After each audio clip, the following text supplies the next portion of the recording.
क्या सरकारी पैसे पे एक ही धर्म का अधिकार है? दूसरे धर्म के धार्मिक आयोजनों पे अभी कुंभ में 7,500 करोड़ रुपए खर्च किया आपने। आप रविदास जयंती पे कितना खर्च करेंगे? आप 14 अप्रैल को डॉक्टर बाबा साहब अम्बेडकर जिनकी जय जयकार होती है उन पे कितना खर्च करेंगे? और उनके विचारों को आगे बढ़ाने के लिए आप क्या सहयोग करेंगे? ये सवाल बहुत बड़ा है। चंद्रशेखर जी। धन्यवाद सभापति जी। राष्ट्रपति जी के अभिभाषण पे मुझे आपने मेरी बात रखने का मौका दिया। मैं जातिगत जनगणना से शुरुआत करूंगा जिसकी देश को जरूरत है, क्योंकि जनगणना होगी तो आंकड़े आएंगे तो जो बजट दिया जा रहा है वो सही तरह से लोगों तक पहुंच पाएगा, उस बजट का लोगों को फायदा होगा। दूसरी बात, अयोध्या में 3 दिन तक पुलिस ने कार्रवाई नहीं की। इसका खामियाजा एक बेटी को अन्याय के रूप में उठाना पड़ा और मुख्यमंत्री जी यहां खड़े होकर राजनीतिक स्पीच में उस बेटी के अपमान का तमाशा बना रहे थे। ये बहुत दुखदाई है। साथ साथ कुंभ में जिनकी जान गई उनको मैं श्रद्धांजलि देता हूं और मुख्यमंत्री जी को आपके माध्यम से कहता हूं कि वो सूची दे दे तो मुआवजा सब लोगों तक पहुंच जाए। बहुत अच्छी बात है। एक आईना सर मुझे दिखाना है देश भर की सरकारों को। यही बागपत के एक बच्चे ने न्याय नहीं मिला सर, आत्महत्या कर ली पार्लियामेंट के सामने, जितेंद्र ने। परभनी में बाबा साहब अम्बेडकर की स्टैचू तोड़ी गई सर, वहां सोमनाथ सूर्यवंशी को पुलिस ने मार दिया सर। यहां पंजाब में सर, अमृतसर में बाबा साहब अम्बेडकर की प्रतिमा पे किस तरह का अपमान किया गया।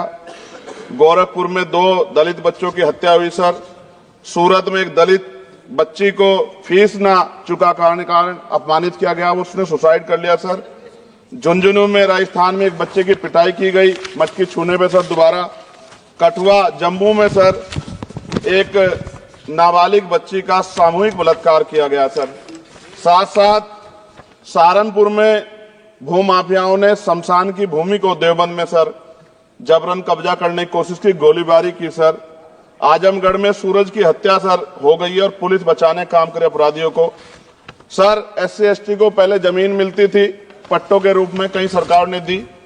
उन जमीनों को पहले तो दबंगों ने कब्जा के रखा और अब उन जमीनों को सरकार भी छीन रही है सर। शहर में रहने वालों को SC/ST को आवासीय पट्टे दिए जाने चाहिए। आजादी के 75 साल भी घर नहीं है, बाद भी SC/ST के बच्चों को जो स्कॉलरशिप दी जाती थी, केंद्र और राज्य का आपसे विवाद है कि 60% आप दोगे, 40 हम देंगे। इस चक्कर में कई बार स्कॉलरशिप सब नहीं समय पहुंचती, मानसिक प्रताड़ना होती है, स्कूल परेशान करते हैं, कॉलेज। इसलिए मेरी राय है सर कि 0 बैलेंस पे उन बच्चों का एडमिशन कराया जाए। जब सरकार कुछ करना ही चाहती तो बच्चों को फायदा हो जाए। और देश भर में सर बहुत सारे छात्रावास बने हैं, लेकिन उन छात्रावास की स्थिति ऐसी है जर्जर, जैसे हमारे स्कूलों की है। इन छात्रावास का जीर्णोद्धार करा जाए, उनकी रख रखाव का ख्याल रखा जाए, क्योंकि यहाँ देश का भविष्य तैयार हो रहा है। और ऐसी हालात सर स्कूलों की है, स्कूलों के हालात आप देश भर में, मैं उत्तर प्रदेश से आता हूं, जाके देखोगे नगीना क्षेत्र में सर अगर स्कूल गिर जाएगा किस दिन बहुत बड़ा हादसा हो जाएगा, कोई पूछने वाला नहीं है सर। बात OBC समुदाय की जाए सर, OBC समुदाय को वक्त आ गया है कि विधानसभा और लोकसभा में आरक्षण जो है सर मिलना चाहिए, जो उनकी पर्याप्त संख्या यहाँ लोकसभा में और सभी स्टेटों की विधानसभा में आ पाए, जो सामाजिक समानता की दिशा में जरूरी कदम है। OBC को भी SC/ST की तरह सर प्रमोशन रिजर्वेशन मिले। OBC आरक्षण में जोड़ा गया सर असंवैधानिक है, क्रीमी लेयर उसको खत्म किया जाए। सरकारी स्वायत्त संस्थानों में भी सरकारी विभागों के समतुल्य पदों को चिन्हित किया जाए तथा उनकी समतुल्यता स्थापित की जाए, ताकि इन संस्थानों में कार्यरत OBC कर्मचारियों के बच्चों को भी आरक्षण का लाभ मिल जाए। सर पत्रकार सुरक्षित नहीं है। पत्रकार मुकेश चंद्राकर की सर भ्रष्टाचार के खिलाफ आवाज उठाने पर हत्या की गई सर। कौन पत्रकार ईमानदार से पत्रकारिता करेगा? किसानों को MSP की कोई लीगल गारंटी नहीं। एक बड़े किसान है दल्लेवाल जी, 69 दिन से सर जीवन और मौत के बीच आमरण अनशन पे है। क्या अब तक किसी दिन उनकी जान चल जाए? सरकार को संज्ञान लेना चाहिए। सर माइनॉरिटी की बात करूंगा, धार्मिक आस्था की बात है, हम तो सभी का सम्मान करते हैं क्योंकि हमने शपथ ली है, हम संविधान को मानने वाले लोग हैं। लेकिन सर बड़ौत में भगवान आदित्यनाथ निर्वाण लड्डू पर्व के दौरान दुर्घटना हुई, 8 लोगों की जान चली गई, श्रद्धालुओं की 75 घायल है, सरकार ने संज्ञान नहीं लिया। अयोध्या की तरह उनको मुआवजा दे देते तो उनके मन में भी जो माइनॉरिटी है पीड़ा जो है वो खत्म हो जाती। न्यायालय द्वारा पारित आदेश के बावजूद जैन समाज को जैन महातीर्थ गिरनार जूनागढ़ गुजरात पे पूजा करने रोका जाए, जो उनके मौलिक अधिकार का उल्लंघन है सर। बरेली में सार्वजनिक रूप से हजरत पैगंबर मोहम्मद साहब के खिलाफ सार्वजनिक अपमानित गाने चलाए गए। क्या सर मुसलमानों की धार्मिक आस्था का सम्मान नहीं होना चाहिए? उनका भी तो आजादी में योगदान है। और इनको अपराधियों किसका संरक्षण की खुलेआम इतने इस तरह गाने बजा के अपमानित कर रहे हैं। संभल की हिंसा में सर 74 लोगों की गिरफ्तारी हुई है और वहां के मुस्लिम डर के साए में है। सरकार बेगुनाहों की गिरफ्तारी बंद करे। महाराष्ट्र में सर चंद्रपुर जिला पड़ता है, मैं अभी गया था, तालुका चिमूर में ताडोबा फॉरेस्ट में संग्रामगिरी पहाड़ पर बौद्ध स्थल है सर, बहुत पुराना। वहां बौद्ध भिक्षु को सरकार बिजली नहीं देती, रास्ता नहीं देती और इतनी बुरी हालात में उनकी धार्मिक आस्था क्या है सर?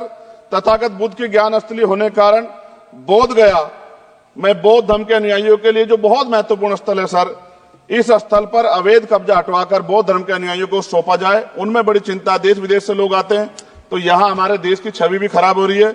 और अभी 12 फरवरी को सदगुरु रविदास जी महाराज की जयंती है और 14 अप्रैल को बाबा साहब अम्बेडकर की, 11 अप्रैल को राष्ट्रपिता ज्योतिबा फुले, इनको मानने वाले लोग नए कार्यक्रम करना चाहते हैं। अभी जिस विचार की सरकार है सर, वो तो कोई कार्यक्रम कर लें, लेकिन अगर ये कार्यक्रम करना चाहते हैं तो इनको कोई छूट नहीं है और नई परमिशन नहीं मिल रही। खत्म करूंगा सर, अंत में थोड़ा सा और रह गया सर, इसको खत्म करूंगा। लेकिन सर मैं जानना चाहता हूं, क्या सरकारी पैसे पे एक ही धर्म का अधिकार है?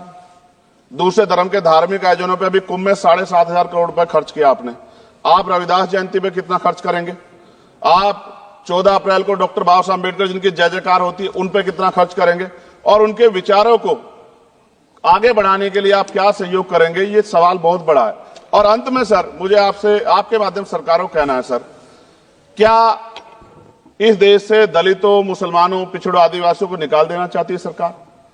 जिस तरह से उनके अधिकारों को, स्कॉलरशिप को, उनकी पढ़ाई को, हेल्थ सिस्टम में कोई पैसा नहीं खर्च हो रहा है, क्या उनको निकाल के इस देश को ऐसा देश बनाना चाहते हैं जहां कुछ ही धर्म के लोग रहेंगे?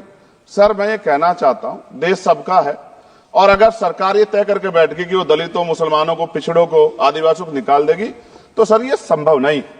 इतनी बड़ी आबादी है, हम अम्बेडकरवादी लोग उनके पक्ष में खड़े हैं क्योंकि हमने शपथ ली है कि हम हर व्यक्ति का संरक्षण करेंगे। और मैं आपके माध्यम से सरकार को चेतावनी के तौर पर कहना चाहता हूं, सरकार अपनी इस आदत में सुधार करे, वरना इसके परिणाम सड़कों में बहुत भारी होंगे। अगर मुसलमानों को, दलितों को आप लोग निकालने के बारे में सोचोगे और उनकी धार्मिक आस्था का अपमान करोगे तो ये हम लोग किसी कीमत पे बर्दाश्त नहीं करेंगे। मैं आपका धन्यवाद करूंगा सर, लेकिन साथ साथ मैं ये भी कहूंगा सर, और सर खत्म कर रहा हूं सर, 10 सेकंड में खत्म कर रहा हूं सर, आप आदेश करेंगे तो खत्म कर दूंगा। खत्म कर दीजिए, एक सेंटेंस बोलिए। 10 सेकंड में खत्म कर दूं सर, एक सेंटेंस में 10 सेकंड ही आएगा, बोलिए। सर मैं बस ये कहना चाहता हूं कि सरकार सभी का ध्यान रखे और उनमें भी गरीबों का ज्यादा ध्यान रखे, क्योंकि सर अभी जेब कटाई हुई 2800 रुपए का टिकट है सर इलाहाबाद का, 56,000 रुपए का था सर। मैंने मंत्री जी से कहा, तब जाके उन्होंने संज्ञान लिया, तब आधे रेट हुए। इसलिए कह रहा हूं, धर्म के नाम पे धंधा और लूट नहीं होनी चाहिए सर, इसकी जिम्मेदारी सरकार की। धन्यवाद सर।